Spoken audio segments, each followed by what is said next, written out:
1927 में उत्पन्न big bang theory यह समझाने का एक वैज्ञानिक प्रयास है कि हमारा ब्रह्मांड कैसे अस्तित्व में आया। इसका मानना है कि ब्रह्मांड की शुरुआत एक असीम रूप से छोटे, गर्म और घने कुछ के रूप में हुई थी, जो एक बड़े विस्फोट या बिग बैंग के साथ विलक्षणता से तेजी से विस्तारित हुआ, जिससे आकाशगंगाओं, सितारों और बाकी ब्रह्मांड का निर्माण हुआ। हालांकि वेदों में विज्ञान ने सहस्राब्दियों से इन अवधारणाओं की व्याख्या की है। हजारों साल पहले लिखे गए ऋग्वेद में हिरण्यगर्भ और ब्रह्मांड विस्फोटक का उल्लेख है, जो एक समान सिद्धांत के बारे में बात करता है। वैदिक ऋषि अपने समय के दृष्टा वैज्ञानिक थे। उनमें से 400 से अधिक ऐसे थे जो 3000 ईसा पूर्व से पहले रहते थे। उन्होंने प्रकृति से सवाल किए और बातचीत की और अपनी टिप्पणियों को दर्ज किया, जो 4 वेदों के रूप में हमारे पास आए, जिनमें से प्राथमिक ऋग्वेद है। इस प्रकार वेदों में विज्ञान का जन्म अंतर्ज्ञान, जिज्ञासा, बुद्धि और प्रकृति के प्रति गहरी श्रद्धा से हुआ। एक प्रख्यात दृष्टा ऋषि प्रजापति परमेष्ठी ने भी अपने समय में इसी तरह का प्रश्न पूछा था, यह ब्रह्मांड और सृष्टि कैसे बनी?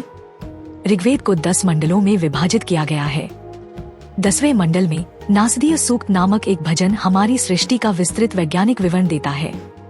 यह ऋषि परमेष्ठी की सृष्टि की इस प्रक्रिया पर सवाल उठाने और समझने की प्रक्रिया को दर्ज करता है। नासदीय सूक्त इस प्रकार शुरू होता है, यह ब्रह्मांड कैसे बनाया गया? इसे किसने बनाया?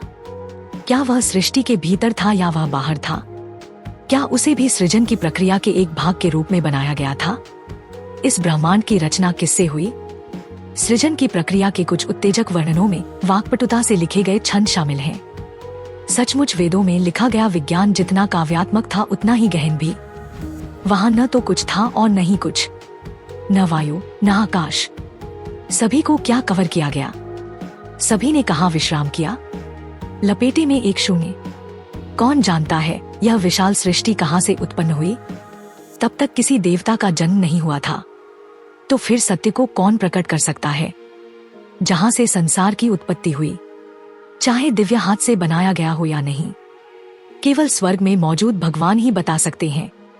यदि वह भी दिखा सके, फिर यह सूक्त सृष्टि की अवधारणा को समझाता है। वह अकेला अपनी शक्ति से बिना हवा के सांस लेता है।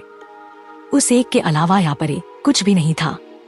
अंधेरा और भी अंधेरे से घिर गया, जो चारों ओर बहती हुई प्रतीत होती थी। वह एक इस शून्यता से भी अस्तित्व में आया, अपने इरादे की ताकत से। उस एक के भीतर मन का पहला बीज प्रकट हुआ, जो उत्पन्न हुआ प्रसार और एकाग्रता शक्ति का एक आवेग। इस बिंदु पर उस अव्यक्त से व्यक्त ब्रह्मांड की उत्पत्ति हुई। ऋषियों ने अपने मन में तर्कपूर्ण चिंतन से इस मौलिक स्थिति की घोषणा की। संकेंद्रित शक्ति की ये किरणें प्रकट द्रव्यमान में सभी ओर फैलती हैं, नीचे भी तिरछा, ऊपर भी और हर जगह अगल-गल भी। शक्ति की इन किरणों से मन के बीज उत्पन्न हुए और वे महान बन गए। मन के बीजों की शक्ति उन्हीं में केंद्रित रहती थी, जबकि दूसरी तरफ कंकशन का दबाव बना हुआ था।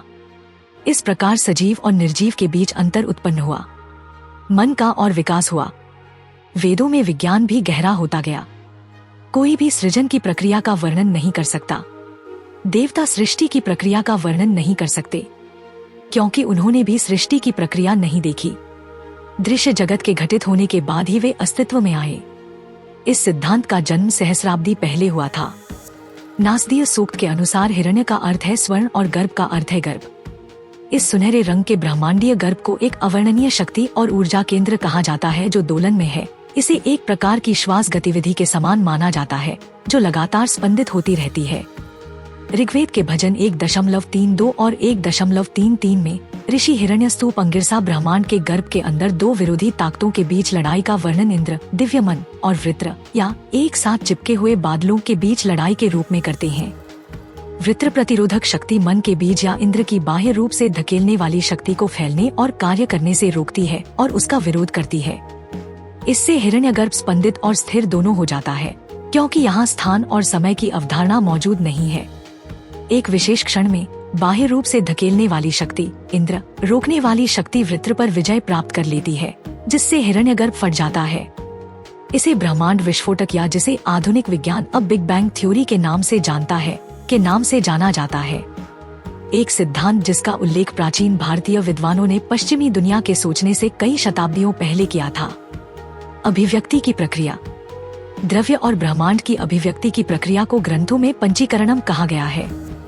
पंच का अर्थ है पांच और करणम का अर्थ है अभिनय। पंचीकरणम शब्द पांचों के बीच परस्पर क्रिया को दर्शाने के लिए दिया गया था।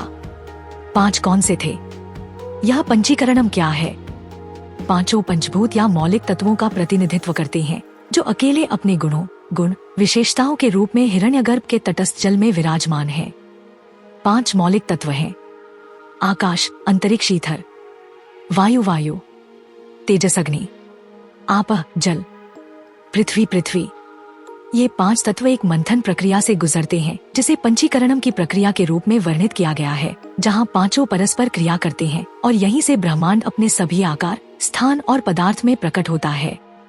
पंचीकरणम के दौरान पांच मौलिक तत्वों, भूतों में से प्रत्येक एक ऐसी स्थिति में बदल जाता है कि वे अपने स्वयं के अद्वितीय चरित्र या गुणों का 50% बनाए रखते हैं और शेष 50% अन्य चार भूतों के गुणों का मिश्रण होता है, यानी शेष 50% अन्य चार मूल तत्वों या भूतों में से प्रत्येक के गुणों के सवा भाग का संयोजन है। इसलिए पांच भूतों में से प्रत्येक में अन्य चार भूतों के गुण 12.5% की सीमा तक होते हैं। ऐसा तब होता है जब पांच मौलिक तत्व अपनी शुद्ध अवस्था में होते हैं। पांच मौलिक तत्व पंचभूत होते हैं। पंचीकरणम के बाद पांच पंचभूत की स्थिति भौतिका बन जाती है। इस प्रकार विकसित ब्रह्मांड में जैसा कि अभी है, हम कभी भी मूल पांच पंचभूत को नहीं पा सकते हैं। हम केवल परिवर्तित भूत को ही पाते हैं। पंचीकरणम की यह प्रक्रिया एक सतत प्रक्रिया है, इस ब्रह्मांड के जीवन के दौरान और ब्रह्मांड के जीवन से पहले और बाद में भी। अतः यह एक शाश्वत प्रक्रिया है। आदिशेष और ब्लैक होल के बारे में पुराणों ने क्या कहा? प्रख्यात ब्रिटिश गणितज्ञ और सापेक्षतावादी सर रोजर पेनरोज, जो ब्लैक होल पर अपने काम के लिए जाने जाते हैं, ने अपने बयान में एक रहस्योद्घाटन किया। एक निश्चित अर्थ में बिग बैंग सिद्धांत शुरुआत नहीं है। बिग फाइनल चरण प्रारंभिक चरण भी हो सकता है, जब केवल विकिरण बचा हो और ब्रह्मांड अपने पैमाने का ट्रैक खो देता हो। जबकि कई लोगों के लिए यह एक नई अवधारणा है। पुराणों ने पहले ही इसका उल्लेख आदिशेष भगवान नारायण के सांप के बिस्तर के रूप में किया था। हिंदू धर्म में शेष को आदिशेष के नाम से भी जाना जाता है। वह सभी नागों का नागराज या राजा है और सृष्टि के आदि प्राणियों में से एक है। सृष्टि का प्रारंभिक चक्र अपने जीवन काल के बाद वापस हिरण्यगर्भ में सिमट जाता है। अवशेष को आदिशेष के नाम से जाना जाता है। आदि का अर्थ है मूल या शुरुआत और शेष का अर्थ है अवशेष। इस प्रकार आदिशेष और नारायण सृष्टि के किन्हीं दो क्रमिक अंतहीन चक्रों के बीच ब्रह्मांड की स्थिति के प्रतीक हैं। इन चक्रों की अनंतता को अनंत शेष नाम के माध्यम से सामने लाया गया है। यह अनंत और कुंडलित सर्प का प्रतीक आश्चर्यजनक रूप से अनंत के प्रतीक के समान है। यह हमारा सौभाग्य है कि हम अपने सनातन धर्म के बारे में इतना अद्भुत ज्ञान फैलाने में सक्षम हैं। हम अधिक से अधिक लोगों तक पहुंचने में आपकी मदद चाहते हैं, ताकि वे हमारे धर्म के बारे में जान सकें। हमारा आपसे अनुरोध है कि हमारे वीडियो को अधिक से अधिक लोगों तक साझा करें। अधिक सनातन ज्ञान वीडियो के लिए सनातन संसार आई की सदस्यता लें।